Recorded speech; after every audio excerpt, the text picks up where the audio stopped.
بسم اللہ الرحمن الرحیم۔ قصہ حابل اور قابل۔ قرآن مجید نے حضرت آدم علیہ السلام کے ان دونوں بیٹوں کا نام ذکر نہیں کیا، صرف آدم کے دو بیٹے کہہ کر مجمل چھوڑ دیا ہے۔ البتہ تورات میں ان کے نام بیان کیے گئے ہیں۔ کچھ روایتوں میں ان دونوں بھائیوں میں اپنی شادیوں سے متعلق زبردست اختلاف کا ذکر کیا گیا ہے۔ اس معاملے کو ختم کرنے کے لیے حضرت آدم علیہ السلام نے یہ فیصلہ فرمایا کہ دونوں اپنی اپنی قربانی اللہ کے حضور میں پیش کریں۔ جس کی قربانی منظور ہو جائے وہی اپنے ارادے کے پورے کر لینے کا حقدار ہے۔ جیسا کہ تورات سے معلوم ہوتا ہے، اس زمانے میں قربانی کے قبول ہونے پر یہ الہامی طریقہ تھا کہ نذر و قربانی کی چیزیں کسی بلند جگہ پر رکھ دی جاتی تھیں اور آسمان سے آگ ظاہر ہو کر اس کو جلا دیتی تھی۔ اس پرکار کے مطابق حابل نے اپنے ریوڑ میں سے ایک بہترین تنبا اللہ کو نذر کیا اور قابل نے اپنی کھیتی کے غلے میں سے ردی قسم کا غلہ قربانی کے لیے پیش کیا۔ دونوں کی اچھی اور بری نیتوں کا اندازہ اسی عمل سے ہو گیا۔ اس لیے دستور کے مطابق آگ نے آ کر حابل کی نذر کو جلا دیا اور اس طرح قربانی قبول ہونے کا شرف اس کے حصے میں آ گیا۔ قابل اپنی اس توہین کو کسی طرح برداشت نہ کر سکا اور اس نے غیظ و غضب میں آ کر حابل سے کہا کہ میں تجھے قتل کیے بغیر نہ چھوڑوں گا تاکہ تو اپنی مراد کو نہ پا سکے۔ حابل نے جواب دیا، میں تو کسی طرح تجھ پر ہاتھ نہ اٹھاؤں گا، باقی تیری جو مرضی آئے وہ کر۔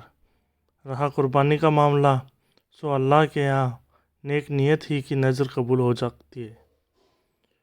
وہاں بد نیت کی نہ دھمکی کام آ سکتی ہے اور نہ بے وجہ غم و غصہ، اور اس پر قابل نے غصے سے بہت زیادہ بھڑک کر اپنے بھائی حابل پر حملہ کیا اور اس کو مار ڈالا۔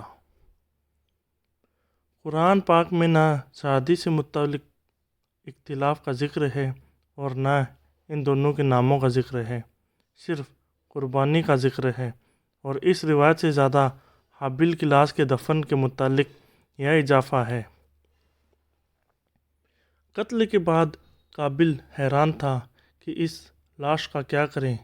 ابھی تک آدم کی نسل موت سے دوچار نہیں ہوئی تھی اور اس لیے حضرت آدم علیہ السلام نے مردے کے بارے میں اللہ کا کوئی حکم نہیں سنایا تھا۔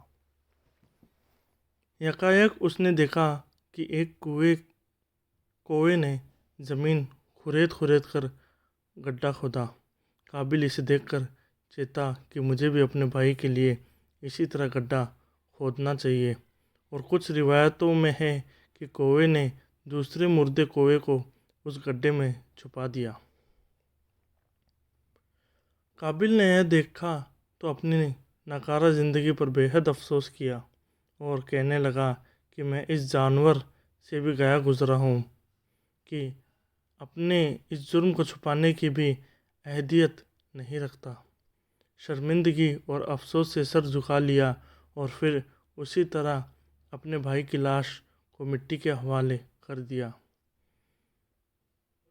اس واقعے کا بیان قرآن کی سورہ مائدہ میں ایسے آتا ہے کہ اسی وجہ سے لکھا ہم نے بنی اسرائیل پر کہ جو کوئی قتل کرے ایک جان کو بلا عوض جان کے یا فساد کرنے کی غرض سے تو گویا اس نے قتل کر ڈالا ان سب لوگوں کو، اور جس نے زندہ رکھا ایک جان کو تو گویا زندہ کر دیا سب لوگوں کو۔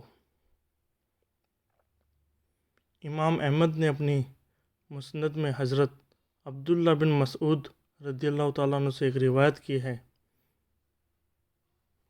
اللہ کے رسول صلی اللہ علیہ وسلم نے فرمایا کہ دنیا میں جب بھی کوئی ظلم سے قتل ہوتا ہے تو اس کا گناہ حضرت آدم علیہ السلام کے پہلے بیٹے قابل کی گردن پر ضرور ہوتا ہے، اس لیے کہ وہ پہلا آدمی ہے جس نے ظالمانہ قتل کی شروعات کی اور یہ ناپاک سنت جاری کی۔